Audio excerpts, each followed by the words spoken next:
ఏపీలో బడిగంటలు మోగాయి. ఇవాల్టి నుంచి స్కూల్స్ ప్రారంభమయ్యాయి. విద్యార్థులు బ్యాగ్ తగిలించుకుని మళ్లీ తరగతులకు హాజరవుతున్నారు.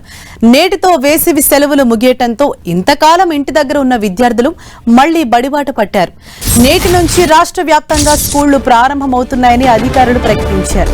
2026-2027 ఏడాదికి పాఠశాల క్యాలెండర్ను సైతం విడుదల చేశారు. ఈ విద్యా సంవత్సరంలో మొత్తం 229 రోజుల పాటు స్కూల్స్ పనిచేయనున్నట్లు వెల్లడించారు. మరో 87 రోజులు సెలవు రోజులుగా తెలిపారు. పనిలో పనిగా పరీక్షల షెడ్యూల్స్ ను సైతం విడుదల చేశారు.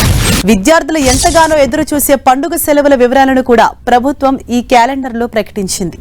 ఈ ఏడాది దసరా సెలవులను అక్టోబర్ 12వ తేదీ నుంచి అక్టోబర్ 21వ తేదీ వరకు మొత్తం 10 రోజుల పాటు ఇవ్వనున్నారు. అలాగే సంక్రాంతి పండుగ సెలవులను వచ్చే ఏడాది జనవరి 11వ తేదీ నుంచి జనవరి 17వ తేదీ వరకు ఇవ్వనున్నారు. ఇక ప్రతి శనివారాన్ని నో బ్యాగ్ డేగా అమలు చేయనున్నారు. మరోవైపు తెలంగాణలో సోమవారం నుంచి క్లాసులు ప్రారంభం కానున్నాయి.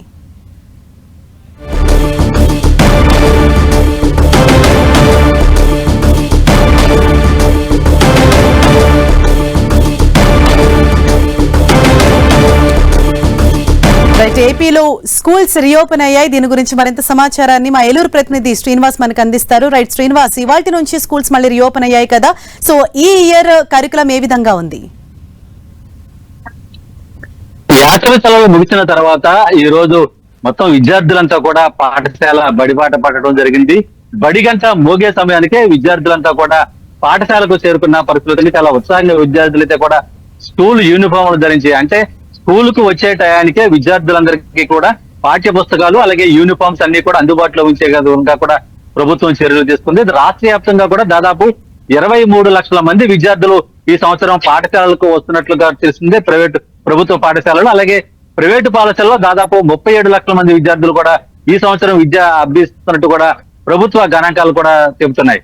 అంటే మొత్తానికి గత సంవత్సరం విద్యా సంవత్సరం సంబంధించి కూడా పరీక్షా ఫలితాల్లో 10వ తరగతి పరీక్షా ఫలితాల్లో కూడా మెరుగైన ఫలితాలు అయితే కూడా ప్రభుత్వ అలాగే గురుకుల పాఠశాలల్లో అలాగే ప్రభుత్వం నిర్వహించేటువంటి ప్రత్యేక పాఠశాలల్లో కూడా రిజల్ట్స్ సాధించడం జరిగింది. ఈ నేపథ్యంలోనే ఈ సంవత్సరం అంతకంటే ఎక్కువ రిజల్ట్స్, అంటే బాలబాలికలంతా కూడా ప్రత్యేకంగా వారికి కావాల్సినటువంటి సౌకర్యాలు సదుపాయాలు కల్పించడంతో పాటు మొత్తం ఉపాధ్యాయులు కొరత లేకోకుండా అటు గత సంవత్సరం డిఎస్సీ పోస్టులు అయితే భర్తీ చేస్తుందో ఈ సంవత్సరం కూడా నోటిఫికేషన్ ఇచ్చి ఉపాధ్యాయుల కొరతను కూడా లేకుండా చేసి ప్రభుత్వ పాఠశాలలకు సంబంధించి కూడా ఏదైతే ప్రైవేటు పాఠశాలలు కార్పొరేట్ పాఠశాలలో వాటికి దీటుగా ప్రభుత్వ పాఠశాలలు విద్య కొనసాగించే విధంగా కూడా ప్రభుత్వం అన్ని రకాలు కూడా చర్యలు తీసుకుంటుంది. విద్యార్థులంతా కూడా చాలా ఉత్సాహంగా పాఠశాలలకు వస్తున్న పరిస్థితులు అయితే కూడా ఉన్నాయి. Right, thank you Srinivas.